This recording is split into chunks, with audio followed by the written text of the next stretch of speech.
Hello दोस्तों, मैं आपकी दोस्त हाजिर हूँ आज आपके सामने एक नया लेक्चर लेकर। तो शुरू करते हैं आज के अपने एग्जाम गाइड क्वेश्चन में। अपना पहला क्वेश्चन है, हाल ही में किस देश ने T20 में सर्वोच्च स्कोर का रिकॉर्ड बनाया है? बताइए इसका आंसर क्या होगा। तो दोस्तों, हाल ही में जो अपने T20 मैच हुए थे उसमें सर्वोच्च स्कोर का रिकॉर्ड बनाया है नेपाल ने। ठीक है। नेक्स्ट क्वेश्चन है अपना, पीएम मोदी ने किस शहर में काशी तमिल संगम का उद्घाटन किया है? तो दोस्तों, कुछ टाइम पहले प्रधानमंत्री नरेंद्र मोदी ने अपने वाराणसी में, यहाँ पे देख सकते हैं, अपने उत्तर प्रदेश के वाराणसी में उन्होंने तमिल संगमम का उद्घाटन किया। दोस्तों, यह कार्यक्रम है वह आजादी के अमृत महोत्सव के भाग के रूप में सेलिब्रेट किया गया तथा एक भारत श्रेष्ठ भारत की थीम पर भारत सरकार द्वारा आयोजित की गई पहल है। इसका आंसर क्या होगा? इसका आंसर होगा वाराणसी। ठीक है, क्या होगा इसका आंसर? वाराणसी। नेक्स्ट देखते हैं अपन काशी तमिल संगमम के बारे में। तो यह क्या है दोस्तों? काशी तमिल संगमम है वो भारत के जो उत्तर और दक्षिणी भाग है उसके बीच में ऐतिहासिक और जो सभ्यतागत जो संबंध है उनको आपस में मिलाकर एक जश्न मनाना है। दोस्तों, इसका व्यापक उद्देश्य है उत्तर भारत और दक्षिण भारत के बीच में सांस्कृतिक परंपराओं, ज्ञान आदि को करीब लाना और अपनी साझा जो विरासत है, संस्कृति है, उसको एक जगह लाकर लोगों को मजबूत करना, उससे विकसित करना। दोस्तों, यह प्रोग्राम है वो शिक्षा मंत्रालय द्वारा अन्य मंत्रालयों के साथ मिलकर, जैसे कि अपना सॉरी संस्कृति मंत्रालय, कपड़ा मंत्रालय, रेलवे, पर्यटन, खाद्य प्रसंस्करण, सूचना तथा प्रसारण मंत्रालय तथा उत्तर प्रदेश सरकार के सहयोग से मिलकर आयोजित किया गया। दोस्तों, यह प्रोग्राम है वो जो अपनी न्यू एजुकेशन पॉलिसी है 2020 उसकी थीम पर आधारित है। उसी को ध्यान में रखते हुए इसका आयोजन किया गया। इसकी क्रियान्वयन एजेंसी है वो IIT मद्रास और बनारस हिंदू यूनिवर्सिटी है, विश्वविद्यालय है। ठीक है। अपना नेक्स्ट क्वेश्चन है, वेस्ट बंगाल के नए राज्यपाल कौन है? दोस्तों, वर्तमान समय में अपना जो पश्चिमी बंगाल है उसके राज्यपाल है सीवी आनंद बोस। कौन है? सीवी आनंद बोस। दोस्तों, राज्यपाल के संवैधानिक प्रावधानों के बारे में बात करें अपन, तो भारत का अनुच्छेद 153 है उसके तहत कहा गया है कि किसी भी राज्य का एक राज्यपाल होगा। कौन से आर्टिकल में है? यह 153 है। या फिर एक व्यक्ति है दोस्तों, वो दो या दो से अधिक राज्यों का राज्यपाल भी नियुक्त किया जा सकता है। राज्यपाल होता है दोस्तों वो केंद्र सरकार द्वारा एक नामित व्यक्ति होता है जिसे राष्ट्रपति द्वारा नियुक्त किया जाता है, अर्थात यह राष्ट्रपति के पश्चात पर्यंत होता है। राष्ट्रपति जब चाहे तब इसे हटा सकता है। दोस्तों, संविधान के मुताबिक राज्य का राज्यपाल दोहरी भूमिका अदा करता है। वह राज्य के मंत्रिपरिषद की सलाह मानने के बाध्य है और इसके अलावा जो राज्यपाल है वो केंद्र और राज्य सरकार के बीच में सामंजस्य स्थापित करता है। इन दोनों के बीच की महत्वपूर्ण कड़ी है। दोस्तों, अनुच्छेद 157 से 158 के बीच राज्यपाल की जो पात्रताएं हैं, योग्यताएं हैं, उनके बारे में उल्लेख किया गया है। दोस्तों, अनुच्छेद 161 है, कौन सा? 161, जो अनुच्छेद अपना 161 है उसमें राज्यपाल की जो समाधान शक्तियां हैं, जो किसी को कैद हो जाती है, सजा हो जाती है, उसमें जो मृत्यु दंड है उसको छोड़कर जो अन्य जो क्षमा की जाती है, दंड विराम शक्ति है वो राज्यपाल के पास है। साथ ही अपने जो अनुच्छेद 72 है 72 है उसके तहत अपने राष्ट्रपति को क्षमादान शक्तियां प्राप्त है। दोस्तों, राज्यपाल को कुछ विवेकाधीन शक्तियां भी प्राप्त होती है। इसके अलावा राज्यपाल को अन्य सभी कार्यों की सहायता करने के लिए एक मंत्री परिषद होती है जिसकी अध्यक्षता मुख्यमंत्री करता है। जो मंत्री परिषद का गठन किया जाता है वह अनुच्छेद 163 के तहत किया जाता है। दोस्तों, राज्य के मुख्यमंत्री और अन्य मंत्रियों की नियुक्ति होती है वह अनुच्छेद 164 के तहत राज्यपाल करता है। कौन करता है मुख्यमंत्री और अन्य मंत्रियों की नियुक्ति? राज्यपाल। एक्चुअली क्या होता है कि मुख्यमंत्री की नियुक्ति राज्यपाल करता है और अन्य मंत्रियों की नियुक्ति होता है वो राज्यपाल मुख्यमंत्री की सलाह पर करता है। राज्यपाल राज्य की विधानसभा द्वारा पारित जो विधेयक होते हैं, जो भी विधेयक अपन कानून वगैरह आदि आते हैं, उनको अनुमति देता है। इसके अलावा राज्यपाल सॉरी विधेयक को रोक भी सकता है और राष्ट्रपति के लिए सुरक्षित भी रख सकता है। अगर राज्यपाल को लगता है कि कोई विधेयक है वो राष्ट्रपति या कोई नेशनल मुद्दा है उस पर आया है, तो राज्यपाल राष्ट्रपति के लिए उस विधेयक को सुरक्षित रख सकता है अनुच्छेद 200 के तहत। दोस्तों राज्यपाल है वो कुछ विशेष परिस्थितियों में अध्यादेश ला सकता है अनुच्छेद 213 के तहत। ठीक है, नेक्स्ट क्वेश्चन है अपना, भारत ने मिस्र में कोप 27 के मौके पर किस देश के साथ लीड आईटी शिखर सम्मेलन की मेजबानी की? तो भारत ने स्वीडन के साथ यह मेजबानी की थी। दोस्तों भारत और स्वीडन ने मिस्र के श्रम एल शेख में कोप 27 के मौके पर लीडरशिप फॉर इंडस्ट्री ट्रांजिशन शिखर सम्मेलन की मेजबानी की। दोस्तों ये जो लीड आईटी है इसके सदस्य निम्न कार्बन संक्रमण को आगे बढ़ाने की जो प्रतिबद्धता है उस पर जोर देते हैं। इसमें गोलमेज आयोजन पर भी चर्चा की गई और जो नए सदस्य हैं वो बढ़ती हुई अर्थव्यवस्था को तकनीकी सहायता प्रदान करने के लिए प्रतिबद्ध है। लीड के बारे में, लीड आईटी के बारे में बात करें तो यह पहल विशेष रूप से वैश्विक जलवायु कार्यवाही की प्रमुख हितधारक है और विशिष्ट हस्तक्षेप की आवश्यकता है, जहां पर यह उन देशों और कंपनियों को संगठित करता है जो पेरिस समझौते के तहत कार्यवाही करने के लिए प्रतिबद्ध है। दोस्तों इसे वर्ष 2019 में संयुक्त राष्ट्र जलवायु कार्य शिखर सम्मेलन में स्वीडन और भारत सरकार द्वारा लॉन्च किया गया था, जिसमें वर्ल्ड इकोनॉमिक फोरम द्वारा समर्थित किया गया है। लीड आईटी के सदस्य इस विचार को बढ़ावा देते हैं कि वर्ष 2050 तक जो ऊर्जा उद्योग है उसमें निम्न कार्बन उत्सर्जन को कम करना है और जो नेट जीरो कार्बन एमिशन है उस टारगेट को पूरा करना है, अर्थात जो शुद्ध शून्य कार्बन उत्सर्जन है उसको कम करना है, अगर उसकी लक्ष्य की पूर्ति करना है। दोस्तों इसके सदस्य हैं वो विभिन्न देश और कंपनियां हैं, टोटल 37 सदस्य देश हैं, अर्थात जो 37 सदस्य हैं उसमें विभिन्न देश और कंपनियां शामिल हैं। हाल ही में जापान और दक्षिण अफ्रीका इसके नवीनतम सदस्य बने हैं। अब यहाँ देख सकते हैं जापान और दक्षिण अफ्रीका इसके नवीनतम सदस्य बने हैं। नेक्स्ट क्वेश्चन है, राजस्थान की सबसे पुरानी डेयरी पदमा किस जिले में स्थित है? तो दोस्तों राजस्थान की बहुत ही पुरानी डेयरी है पदमा, जो कि अपने अजमेर में स्थित है। इसकी स्थापना की गई थी 1975 में। ठीक है, कहाँ स्थित है? यह अजमेर में। नेक्स्ट अपना छठा क्वेश्चन है, किस सिख गुरु ने फारसी में जफरनामा लिखा था? तो दोस्तों फारसी में जफरनामा लिखा था गुरु गोविंद सिंह ने।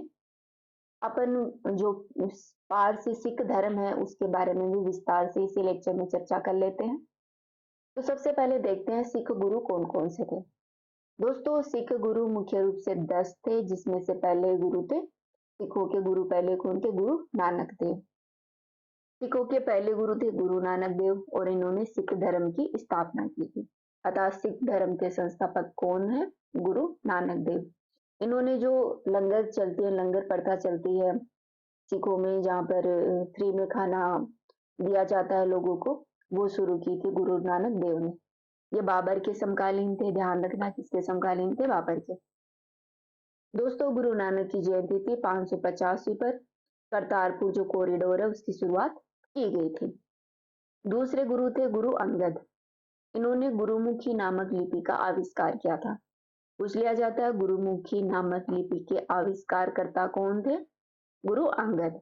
और जो गुरु की जो लंगर प्रथा थी उसको लोकप्रिय किसने बनाया? गुरु अंगद ने। तीसरे गुरु थे गुरु अमरदास। इन्होंने आनंद कारज विवाह समारोह का शुरुआत की।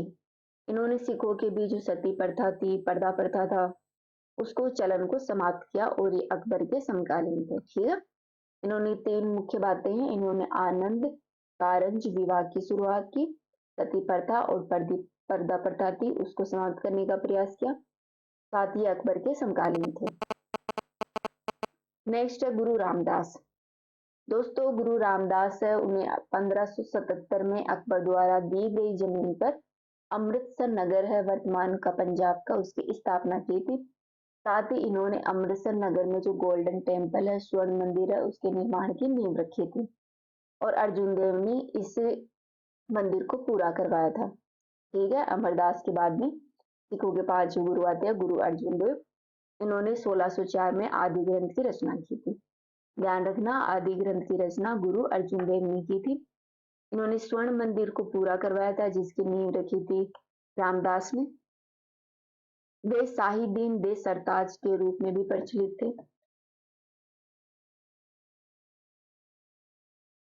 दोस्तों, गुरु अर्जुन देव को जहांगीर ने राजकुमार खुसरो की मदद करने के आरोप में मार दिया था। ठीक है, नेक्स्ट अपने गुरु आते हैं गुरु हरगोविंद सिंह। इन्होंने सिख समुदाय को एक सैन्य समुदाय में बदल दिया था। ठीक है, जो सिख समुदाय है उसे सेना में कन्वर्ट कर दिया था गुरु हरगोविंद सिंह ने, और इन्हें सैनिक संत के नाम से भी जाना जाता है। दोस्तों, हरगोविंद सिंह ने अकाल तख्त की स्थापना की थी और जो अमृतसर शहर है उसको मजबूती से बसाया था। इन्हें जहांगीर और शाहजहां के खिलाफ युद्ध छेड़ दिया था। ठीक है, जहांगीर और शाहजहां के खिलाफ युद्ध किसने छेड़ा था? गुरु हरगोविंद सिंह ने, और इन्होंने अकाल तख्त की स्थापना की थी। फिर आते हैं गुरु हर राय। ये शांति प्रिय व्यक्ति थे। इन्होंने अपना अधिकांश जीवन है वो औरंगजेब के साथ शांति बनाए रखना तथा मशीनरी काम करने में समर्पित कर दिया था। फिर आते हैं अपना गुरु हरकिशन। दोस्तों, अन्य सभी गुरुओं में से सबसे कम आयु में जो गुरु बने थे वो बने थे गुरु हरकिशन। ये 5 वर्ष की आयु में ही इन्होंने गुरु की उपाधि धारण कर ली थी। इनके खिलाफ औरंगजेब द्वारा इस्लाम विरोधी कार्य के लिए समन जारी किया गया था। फिर अपने अगले गुरु आते हैं गुरु तेग बहादुर। ये 90 गुरु थे। इन्होंने आनंदपुर साहिब की स्थापना की थी, गुरु तेग बहादुर ने की थी। सिखों के 10वें गुरु थे गुरु गोविंद सिंह। ये अंतिम गुरु थे। इन्होंने 1699 में खालसा नामक योद्धा समुदाय की स्थापना की थी। पूछ लिया जाता है, खालसा नामक योद्धा समुदाय की स्थापना किसने की थी? गुरु गोविंद सिंह ने की थी 1699 में। इन्होंने एक नया संस्कार पाहुल भी शुरू किया। वह बहादुर शाह के साथ एक कुलीन के रूप में शामिल हुई। ये मानव रूप में अंतिम सिख गुरु थे। इन्होंने गुरु ग्रंथ साहिब को सिखों के गुरु के रूप में नामित किया। ठीक है, उन्होंने कहा कि बाद में जो गुरु ग्रंथ साहिब है वो ही सिखों के गुरु के रूप में जाने जाएंगे। दोस्तों, सिख धर्म के बारे में भी अपन चर्चा करें तो पंजाबी भाषा में सिख शब्द का अर्थ होता है शिष्य। क्या होता है? शिष्य। सिख भगवान के शिष्य हैं जो 10 सिख गुरुओं के लेखन और शिक्षाओं का पालन करते हैं। सिख एक ईश्वर अर्थात एक ओंकार में विश्वास करते हैं। सिख अपने पंथ को गुरुमत, गुरु का मार्ग अर्थात द वे ऑफ द गुरु कहते हैं। ठीक है, सिख परंपरा के अनुसार सिख धर्म की स्थापना गुरु नानक ने की थी। इसके बाद अन्य 9 गुरुओं का नेतृत्व भी किया। दोस्तों, सिख धर्म का विकास है वो भक्ति आंदोलन और वैष्णव हिंदू धर्म से प्रभावित रहा। इस्लामिक युग में सिखों के उत्पीड़न ने खालसा की स्थापना को प्रेरित किया, जो कि अंतरात्मा और धर्म की स्वतंत्रता का पथ है। गुरु गोविंद सिंह ने खालसा, जिसका अर्थ होता है शुद्ध, खालसा पंथ की स्थापना की थी, जो कि सैनिक संतों का एक विशिष्ट समूह था।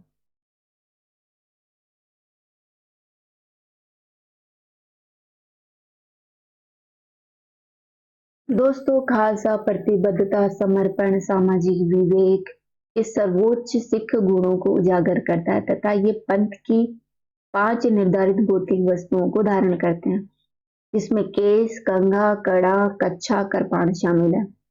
कंघा है वो बिना कटे बालों के लिए, केस है बिना कटे बाल, कंघा है वो लकड़ी की कंघी होती है, कड़ा एक लोहे का कंगन होता है, कच्छा सूती जांघिया होता है, कृपाण होता है एक लोहे का खंजर होता है। ये सिख लोग अपने साथ रखते हैं। यह उपदेश देता है कि विभिन्न नस्ल, धर्म, लिंग के लोग भगवान की नजर में समान है। दोस्तों, सिख साहित्य है वो 2 ग्रंथों में संकलित किया गया है। 2 ग्रंथ है, एक तो है अपना आदि ग्रंथ और एक अपना दसम ग्रंथ। दोस्तों, आदि ग्रंथ को सिख सॉरी आदि ग्रंथ को सिख द्वारा शाश्वत गुरु का दर्जा दिया गया है और इसी कारण इसे गुरु ग्रंथ साहिब के नाम से भी जाना जाता है। दसम ग्रंथ के साहित्य कार्य और रचनाओं को लेकर सिख धर्म के अंदर कुछ संदेह और विवाद बने हुए हैं।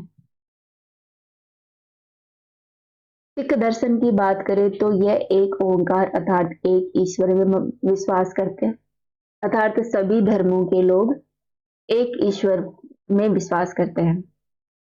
आत्मा मानव रूप को प्राप्त करने से पहले जरा और मरण के चक्कर से गुजरती है।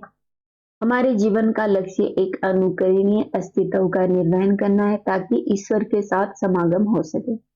दोस्तों, सिखों को हर समय ईश्वर का सुमिरन करना चाहिए और वे आध्यात्मिक तथा लौकिक दायित्वों के प्रति संतुलन बनाए रखते हुए सदाचारी और सत्यनिष्ठ जीवन जीने का अभ्यास करना चाहिए। मोक्ष प्राप्त करने के लिए और ईश्वर के साथ समागम करने के लिए सच्चा मार्ग संसार से विरक्त होना नहीं है या फिर ब्रह्मचार्य का पालन करने की भी जरूरत नहीं, बल्कि एक गृहस्थ जीवन जीने और ईमानदारी से आजीविका कमाने तथा सांसारिक प्रलोभनों और पापों से बचने में ही आदमी मोक्ष की प्राप्ति कर सकता है।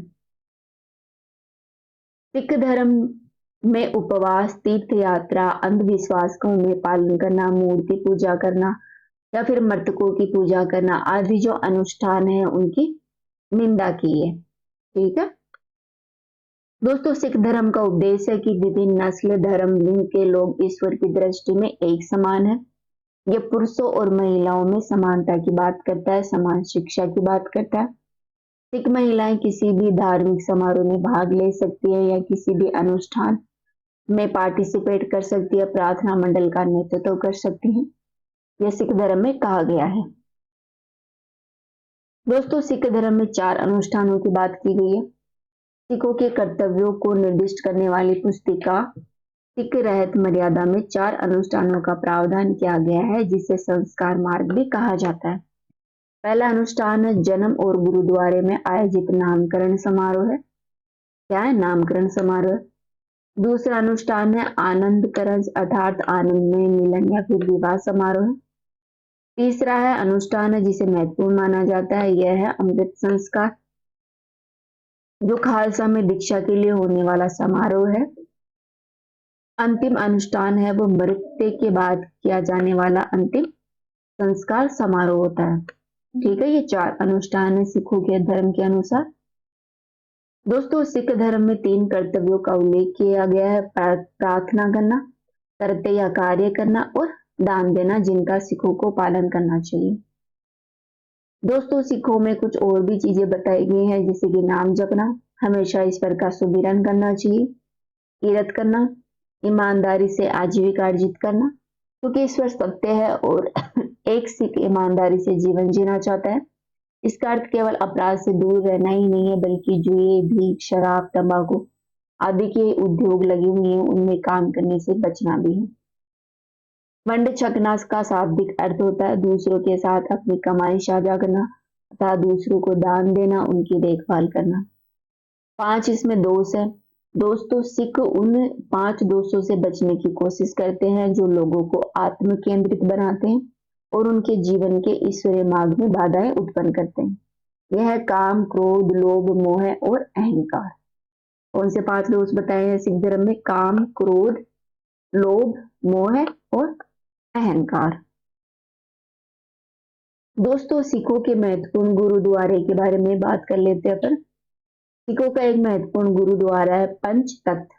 ये सिखों के 5 तख्त हैं। यहाँ पर 5 गुरुद्वारे हैं जो कि सिख समुदाय के लिए बहुत ही महत्वपूर्ण है।